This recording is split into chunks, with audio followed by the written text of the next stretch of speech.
Hi there, folks. Welcome to the shop. The sharpening system. Some people showed some interest in a closer look at the sharpening system I've developed, or I guess, I just kind of put it together out of a bunch of different ideas I found on the internet. Most strongly resembles the TS Prof. That's a manufactured sharpening system, very well put together, very versatile, machined everything. And I haven't seen it personally, but I've watched a lot of videos on it. It's got great reviews, and it looks like it performs amazing. It's just a smidge out of my price range. I've been using the Lansky system for a number of years with great results. It's a good system. It's just a little bit limited. The clamp is kind of finicky and flimsy. The guide rods are, they bend really easy, and it kind of gets out of whack, and you have to straighten everything together. I wanted something a little bit more rigid and more versatile. So this is what I came up with. For the base idea, I wanted to be able to use any stones. This is a Lansky ultra fine stone, 1000 grit, and it's what I use to finish before stroking knives. And so I wanted the clamp to be able to hold any stones. I'm aiming towards the Edge Pro stones. We'll see how that goes. But right, demonstration, right? Now I know you didn't see me sharpen this knife.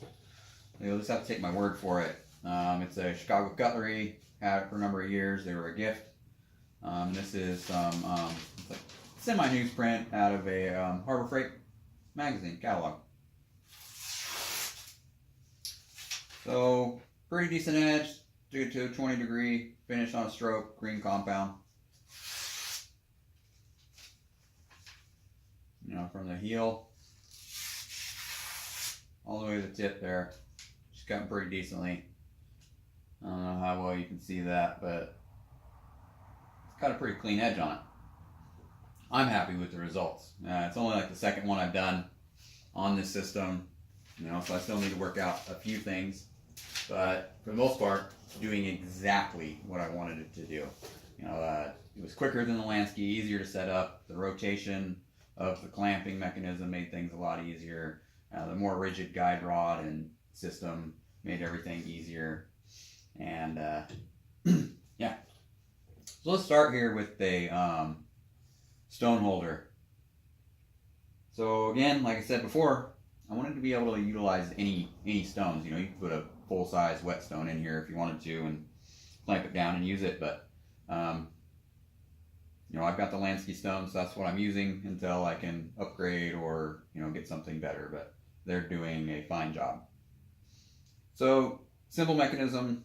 It's got a stop collar here, spring here. You undo this stop collar, that all springs apart, and it is adjustable. What I've got going on is pretty simple. I got some 1/8 inch bar stock. This is actually from a sheet metal clamp I had laying around the shop that I never used. I got it in like a grab box of tools at a garage sale. And it's basically bar stock with a bevel put on it. And so it's got some holes drilled in it, just wide enough to fit this square steel tubing. This is 1/2 inch square steel tube, and it fits over this guide rod, which is it's a cleaning rod for a rifle. I don't remember what caliber the rifle is, whatever, but it's 3/8 inch thick. And this 1/2 inch tube slides right over it. It's just the slightest bit of wiggle room in there, just enough so that it slides freely. I got this 8 inch bar stock cut to about the same size, 2 holes drilled, bolts ran through, clamp it all together. Okay, that gives me adjustability, pivots. I throw the spring on there, that gives me my tension, and stop collar, little thumb screw, holds everything in place. Now this here is just a sanding bar I use for sanding the bevels and flats, but for demonstration purposes, show that you can pretty much take any bar, which a lot of the sanding stones, knife sharpening stones, come in bar form. So that locks into place and can be used to sharpen. So again, just about any size will fit in there. Thinner bar stock, again, another sanding bar. Compress the spring, tighten the thumb screw on stop collar, and it is in there. Because of the nature of the way it clamps, it doesn't twist or turn or rotate on the bars or this square tubing. It holds it in place and it stays square as long as you line everything up square with the tube. I mean, it doesn't get much simpler than that. It's pretty straightforward, pretty simple design. Probably the thing I thought the most about. And then when it came to me, I had to jump up out of bed and draw it all down, and it was simple. So really easy to do. So to go up this design, we've got these other stop collars that make it so that you can measure, how much stone you're using, and so you don't slip off the edge of a knife. I don't know if you've used any other systems, but sometimes you can slip off the edge and catch the edge with the stone, and it's not good. So I didn't have a bunch of these stop collars, so what I've done is I've taken some bolts, or nuts rather, drilled a hole and tapped them to take these wing nuts. So I drilled them, tapped a hole, threaded them onto a bolt, stuck the bolt into drill press, ran the drill press, and went at them with a flap disc on an angle grinder. And that took all the edges off and gave me some nice little stop collars. And then I drilled the threads out so they fit onto the rod. Simple design, pretty easy to do. And then I've got some these rubber grommets here for shock absorber, so I'm not metal on metal there, and it works pretty good. I'm going to take this off here just to get it out of our way, and we can look at some other features. But I mean, that's pretty simple. If you're thinking about making your own sharpening system, you got that idea in your head that's something you want to do, you can do this. Some simple bar stock and some square steel tubing over whatever size rod you decide to go with. Again, 3/8 and this 1/2 inch steel tube seem to match up well. And I'm going to check, make sure I'm still recording. Number of times so far I ran out of memory right in the middle of recording, and that's a bummer. So we're still going. All right. So the next feature is the clamp. Clamp's a pretty important part. It's got to be all lined up, and then it's got to hold the knife rigid. You want it to be nice and tight, nice and snug. One thing I've noticed, with the Lansky clamp, is that it's kind of hard to get it all positioned in there, tighten all that stuff down, and keep it lined up. So I wanted to make that easier with this system. And I thought about just a bolt running through, and I could just tighten a bolt and whatever, but again, trying to get everything lined up, that would kind of be a pain.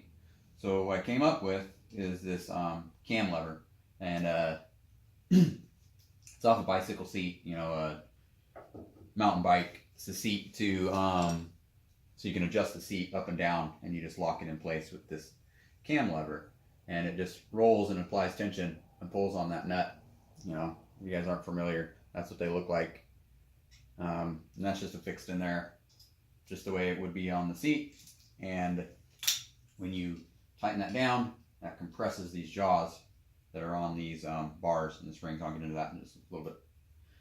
And that locks it down so you can snug the blade into place, and then tighten the Allen bolts down, and that gives enough clamping power that it's not moving around on you. I wanted it so that I could use a file on it. If it can handle the drag of a file, it's going to be able to handle the drag of any kind of sharpening stone I decide to use. So that's kind of what I went for. You want it to be rigid in there. Again, you loosen these guys up, undo that lever, and everything kind of pops out. Yeah, it just made everything nice and easy to line up right, and keep everything in position. So, bam. It's going to stick on me, but sometimes the threads stick. Okay, so what I got going on here is this is again just bar stock, and you know, I'm not sure the size. It's you know, 1.5 inches by, looks like, yeah, not quite 1/4 inch. I had it laying around. It was something from another project. One of my sanding bars or something. I had some bar stock laying around. It's just, you're gonna do this kind of stuff, you want to keep a lot of scrap around. Those are, you know, again, it's like 1.5 inches, and the bevel thrown on it. I used my belt grinder that I've got for knife making to do that. Honestly, it really wouldn't even really need the bevel. There's enough clearance in there that it wouldn't get in the way, but I like having it on there. These parts here are bars that I cut out of chainsaw bar. You know, chainsaw bars are pretty flexible. You want that part to be able to flex. It's basically the spring, and they're chainsaw bars are flexible, and so I've always got a bunch of those laying around. I get them from a company that runs through a lot of bars, and buddy of mine just gives them to me. So the whole system runs off these pillow blocks. They're 3/4 inch pillow blocks, and I got this 3/4 inch bolt and this nut threaded on there. I took this nut to the bench grinder or belt grinder and squared it up, you know, held it up to a square and squared it up as best I could. And that's the important part, is getting this part square and the threaded part square to all line up. And so I worked on getting that square and welded these spring pieces to that bolt, and that all threads on and then holds into place. And then, you know, easy on, easy off if I need to do any kind of maintenance on it. You know, I'm not a machinist or anything, so most of this is just kind of cobbled together the best I can. You know, I'm still working on learning how to drill holes straight. You know, I did mess up on this center line here for the jaws and the spring, so it's not centered, but it doesn't have any effect on it's all squared this way, so that works out. Now I'll bring this up to the camera there after I twist it off. You can get a better look at it.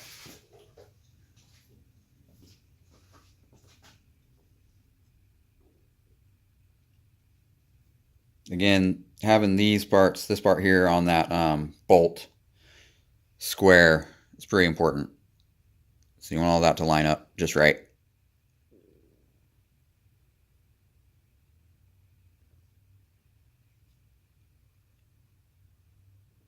And I've tapped the holes in this part here and ran these bolts into those tapped holes.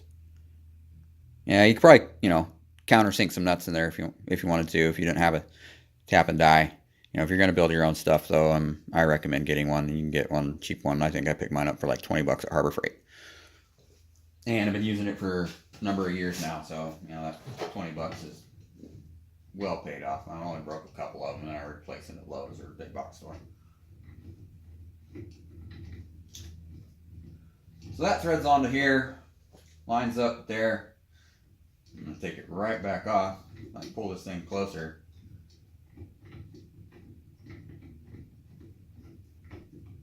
Bam, bam, bam. So if you're not familiar with pillow blocks, they're just a bearing block.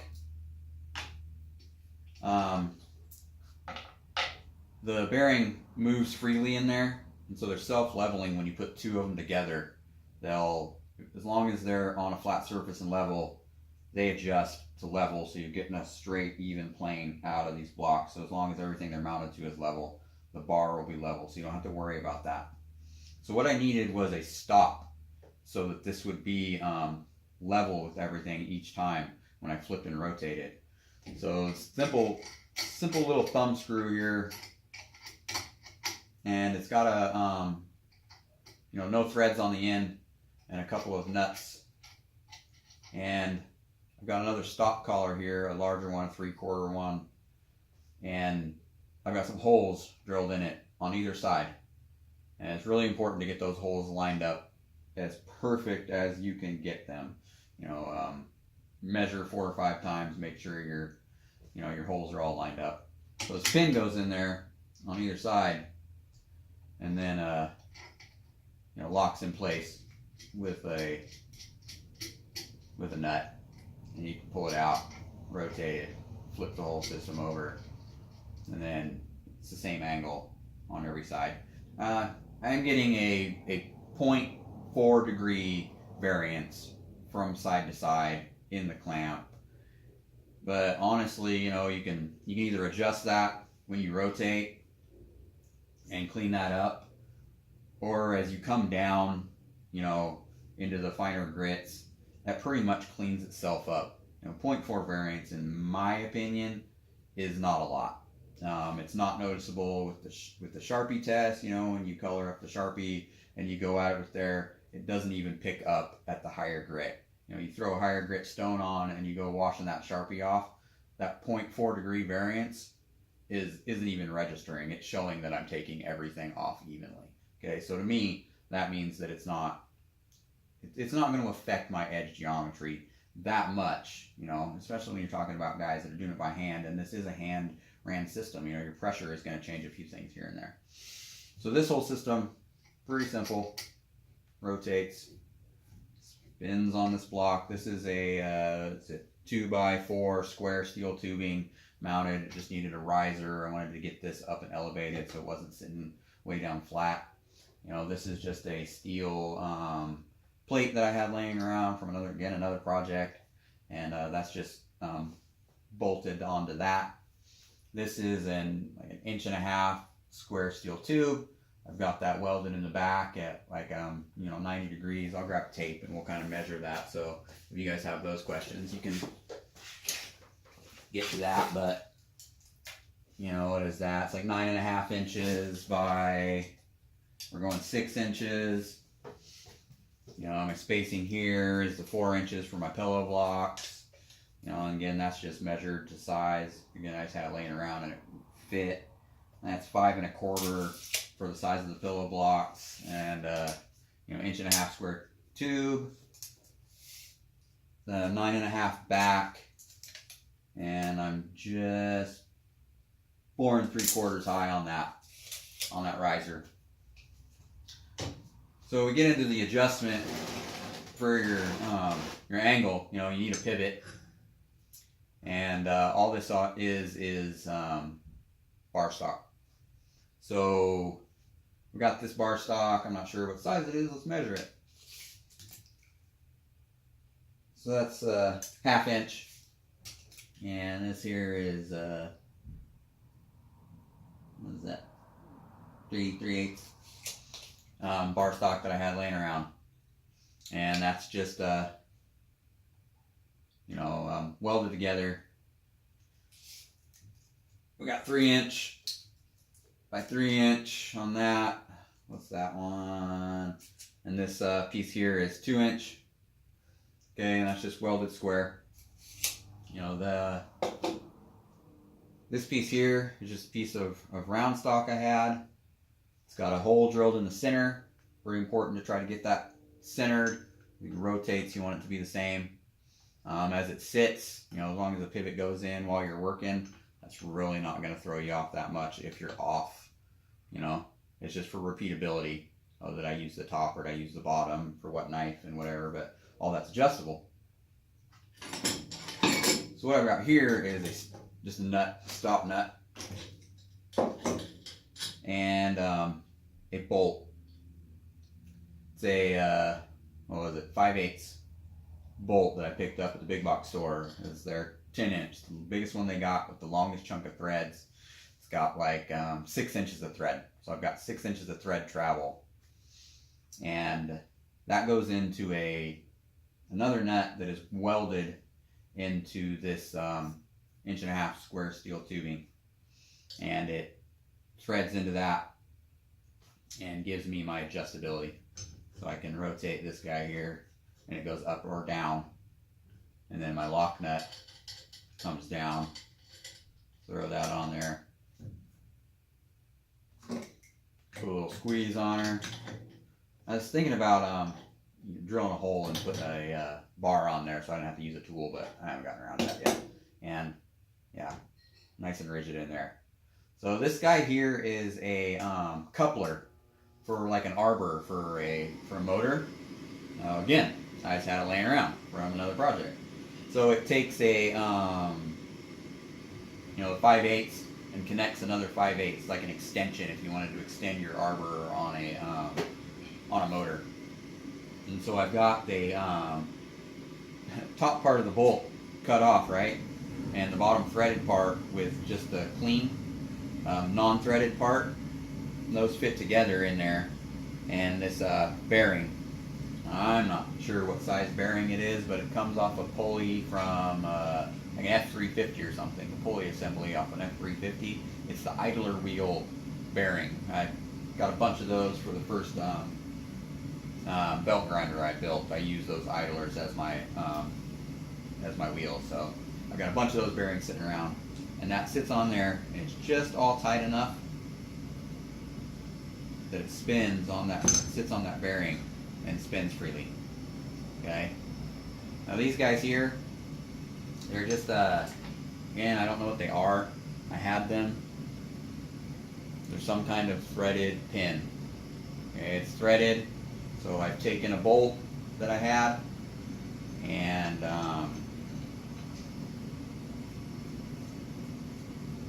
that bolt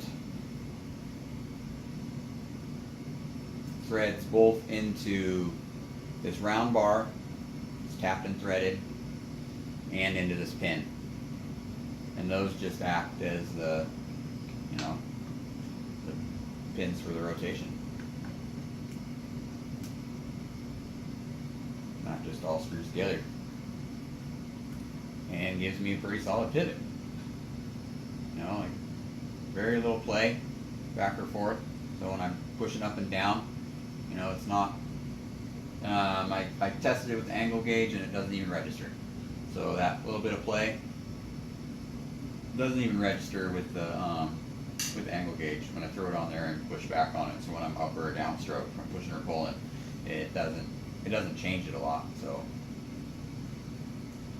yeah,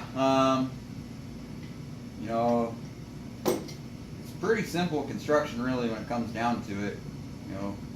Cavemen have been sharpening edges.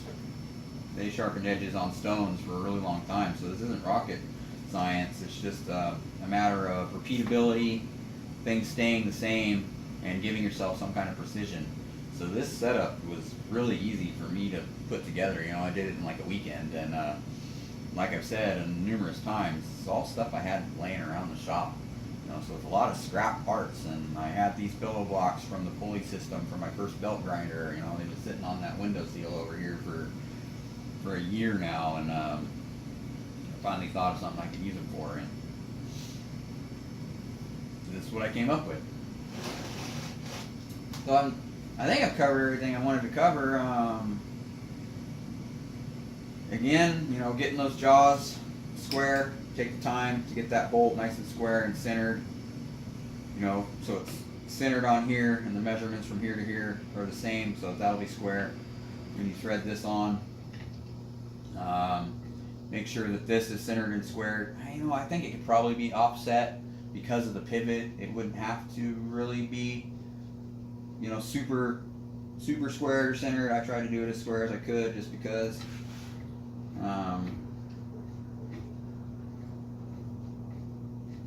Throw a tape on again, go over some measurements, and I think that's it. If you guys have any more questions, go ahead and shoot. I'm not going to sharpen a knife right there. If you guys want to sharpen, you can watch 1,000 videos on how to use the system for sharpening, but this works just like all of them out there. So again, what do we got here?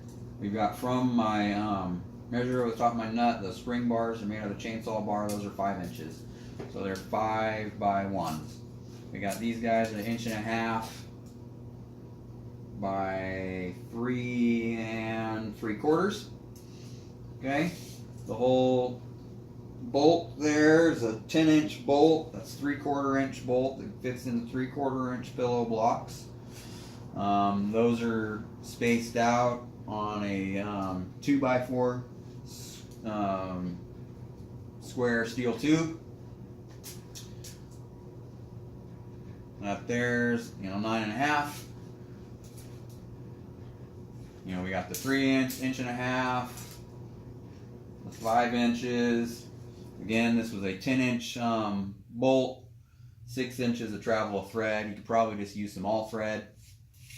This is a coupler for the arbor. It's a what is it, 5/8 coupler, so it connects a 5/8 to a 5/8. So if you wanted to extend it, that's it, guys. She's simple when it really comes down to it. If you think you're gonna build something, this is doable. I'm not a machinist. I tinker with stuff. 1/4-inch square tubing, the 1/4-inch square stock, and that just bolts flat, spring, stop collars. Those are easy to make. We talked about that. You can make your own. So you guys think of anything else, just go ahead and shoot, and I'll try to answer whatever you got. But this is what I got so far. Thank you guys for your time. Folks, have a nice day.